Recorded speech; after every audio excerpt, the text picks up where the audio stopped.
Bien évidemment. Et vous avez parlé d'Amina Touahidjo, la fille d'Amadou Ahidjo, président de la République du Cameroun, a qualifié dans un communiqué votre action avortée, puisque vous n'avez pas pu aller au Sénégal, d'escroquerie politique, puisque, dit-elle, vous n'avez jamais présenté vos condoléances à la famille Ahidjo. Réaction? J'ai beaucoup de respect pour le président Ahidjo. Énormément de respect. C'est mon maître. C'est mon maître, j'ai beaucoup de respect. J'ai donc aussi beaucoup de respect pour sa famille. Je ne m'adresserai pas à Mme Amina Touahidjo avec condescendance. Du fait du privilège qu'elle a eu à être le fils du président Ahidjo, qui a été témoin d'un exemple. Mais je voudrais rappeler les faits. Et les faits sont têtus. Le président Ahidjo est mort en 89. Cher monsieur, en 89, j'étais en prison. J'étais en prison à Yoko. Et nous étions maintenus dans des conditions abominables. Je ne pouvais pas évoquer, c'est l'histoire.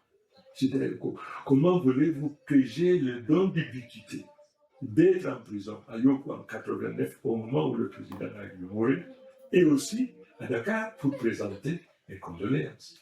Ce que je peux vous dire à ce moment, nous en avons tous été affligés, vraiment affligés, choqués.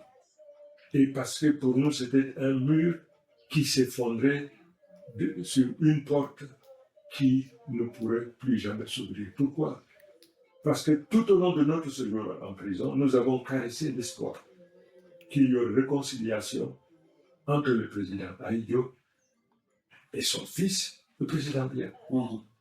Et que cette réconciliation aurait pu faciliter notre libération. Malheureusement, ça n'a pas eu lieu. Donc, je cite dans ce cas-là, j'étais en prison, je ne pouvais pas. Je rappelle que vous avez fait 7 ans en prison. Très bien. Deuxième vérité, je suis élevé à la dignité de ministre des Transports. Ministre des Transports, j'ai la tutelle de la SECNA. La SECNA, vous expliquerez à vos téléspectateurs ce que c'est, la SECNA. C'est une structure qui gère la sécurité aérienne de 15 pays africains, dont le Cameroun. Je suis donc, de par la fonction, tenu à prendre part à toutes les rencontres statutaires de cette institution. À cette époque-là, il y a un monsieur, aujourd'hui, qui va témoigner. Il s'agit de M. Edimo, l'actuel ministre conseiller spécial de M. le Premier ministre, chef du gouvernement. À l'époque, il était représentant de la SECNA au Cameroun, représentant résident. Lorsque je suis allé donc en mission, dans le cadre d'une rencontre statutaire de la SECNA, je suis allé avec M. Edimo, qui était donc le représentant de la SECNA au Cameroun. Et je voudrais également dire une chose, c'est qu'Edimo a une relation de proximité très grande avec toute la famille du président Ahidjo. Toute la famille. Aujourd'hui, il considère par exemple Mamadou Ahidjo comme son frère. Et effectivement, ces liens ont existé. Je suis allé donc avec Edimo à la réunion de la SECNA. À la fin de cette rencontre, Edimo m'a amené au domicile du président Ahidjo à Dakar, au domicile du président Ahidjo. Parce qu'il y a un contact étroit avec Mme Ahidjo, personne. Germaine. Je vais donc chez Germaine. Germaine m'accueille et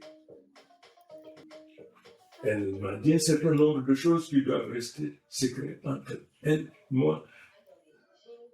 Edimo était présent. Lorsque nous finissons donc la rencontre, je lui présente des condoléances et lui demande de les adresser à toute sa famille.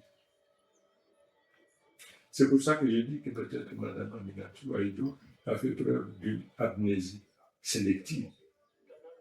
Parce qu'elle ne peut pas n'avoir pas appris que je suis allé au domicile de son père pour présenter mes condoléances à sa mère.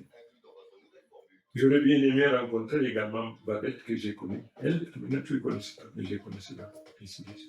Donc je suis allé. Et quand nous sommes sortis de là, Eddie m'a amené m'incliner devant le tombeau du président.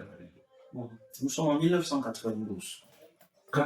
alors, est-ce 93 ou 94? 92, 93. Je suis parti du gouvernement en 96. 96. C'est donc dans ce laps de temps que je suis allé prendre part à la réunion conventionnelle et avec Edimo. C'est donc Edimo qui m'a amené au cimetière de Youf, ou quelque chose comme ça au Sénégal, et je me suis incliné devant le reste du président Aïdjo, en présence. Et d'ailleurs, nous avons une photo qui marquait cet instant.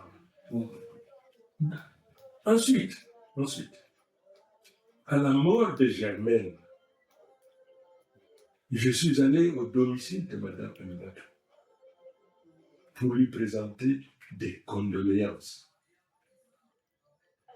du fait de la disparition de sa mère. Comment donc cet être, pour qui, au nom de son père, j'ai du respect, comment peut-elle me couvrir de propos diffamatoires, attentatoires à mon honneur, et des propos qui sont des mensonges grotesques, Je vous ai cité des témoins, vous verrez des photos. Comment peut-elle se plaindre? Simplement, est-ce parce qu'elle était un instrument entre? Est-ce parce elle cherche quelque chose? On dit qu'elle veut entrer au gouvernement. Faudrait-il donc peut-être... Qu'est-ce qui, à votre avis, justifie dans cette sortie? Je ne veux pas le dire, mais je dis qu'on pense qu'elle est à mesure de trahir père et mère pour accrocher. C'est pas mes photos. Je respecte le président Aïdjo. Vous savez, je vous ai dit, quand j'étais étudiant en France, j'avais le privilège de rencontrer le président Aïdjo autant de fois que c'était nécessaire. Je suis rentré également. J'ai eu ce privilège-là. Donc, ce monsieur m'a marqué. Et c'est sous son administration que j'ai fait mes études supérieures.